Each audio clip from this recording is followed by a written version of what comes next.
2023 was a year in which many experts got a lot of things wrong about the U.S. economy. Many economists believe the Fed's battle to tame inflation with a succession of interest rate hikes would trigger high unemployment and a recession.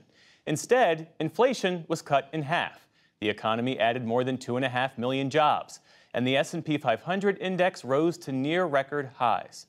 Robin Farzad, host of National Public Radio's Full Disclosure, joins us now with a look back at the year's top economic trends and what's in store for 2024. It's good to see you, friend. Likewise, Jeff. Thank you. So there was virtual certainty among economists last year that 2023 would see a recession, and the debate was over how long and how serious it would be. That recession obviously failed to materialize. What did economists misread?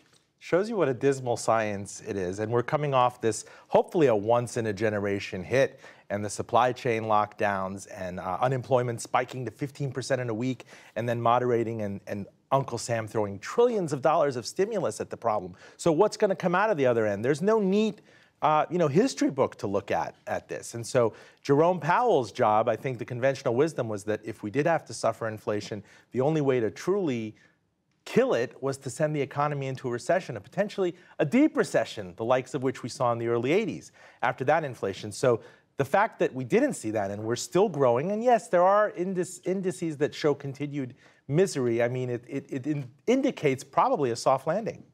Big tech stocks reclaimed their top spot as market leaders in 2023. What fueled it? AI. You know, romancing this other idea that there's something as big as the internet coming down the pike, that it's going to put a lot of people out of work, but create millions of other new jobs. And what do they call them? The Magnificent Seven: Amazon, Apple, Microsoft, the likes there, which routinely cross trillion-plus market capitalization values, which would have been unthinkable. They are the new leaders. But the problem with that is that they so bloat the value of the broader market. I think they represent something like 30% of the Standard & Poor's 500 index. So you kind of, right now, you live by them and you die by them. Of course, they had a horrible year the year before. And yet, Robin, there is this disconnect between the actual strength of the economy and people's perceptions of it. What so many Americans apparently tell pollsters, they have a sort of a grim view of the economy and where it's headed. What accounts for that?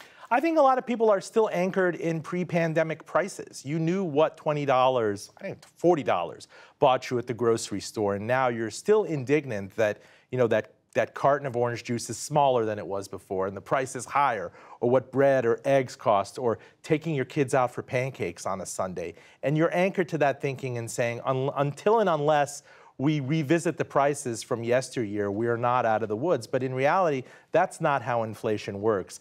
People are running victory laps right now, but the pace of inflation is moderating. And maybe we've killed inflation, but the prices are sticky upwards and will stay with us.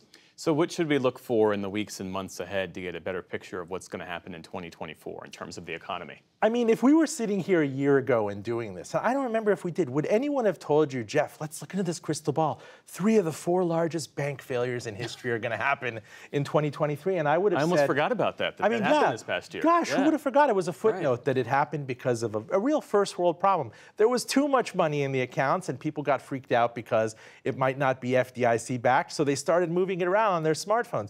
But you would have maybe suggested, a mortgage meltdown, another economic crisis. So there are idiosyncratic things in this economy. I think all eyes are on the Fed. Will it really get the leeway to bring down interest rates, like investors seem to be unanimous right now in thinking that? Or is inflation going to stay with us far longer than anybody expected? So how will we know? I mean, how will the Fed know whether or not they can bring down rates as quickly as they hiked them?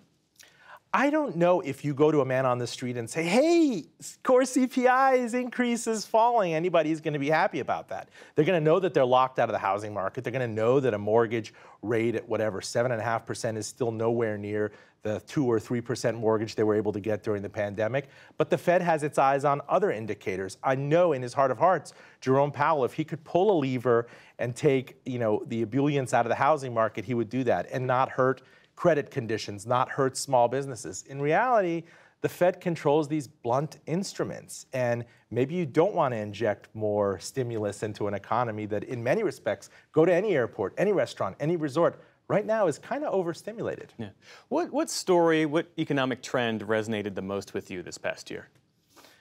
I thought that there were finally wage gains for people. There is a sense of vindication if you were a service worker, or if you were a sous chef or someone who for years was kind of biting your tongue, never asked for a raise, that it wasn't like national fiat about a minimum wage had to prevail. You had clout because of the conditions. You saw what happened with UAW, with service workers. You saw what happened with UPS.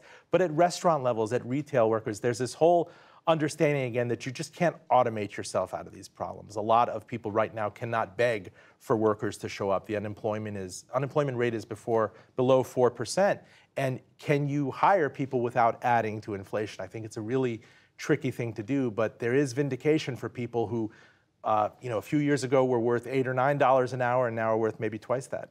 Robin Farzad, I always feel smarter when I speak with you, Robin. Jeff, you're the best. Thanks for coming. Happy New Year. You too.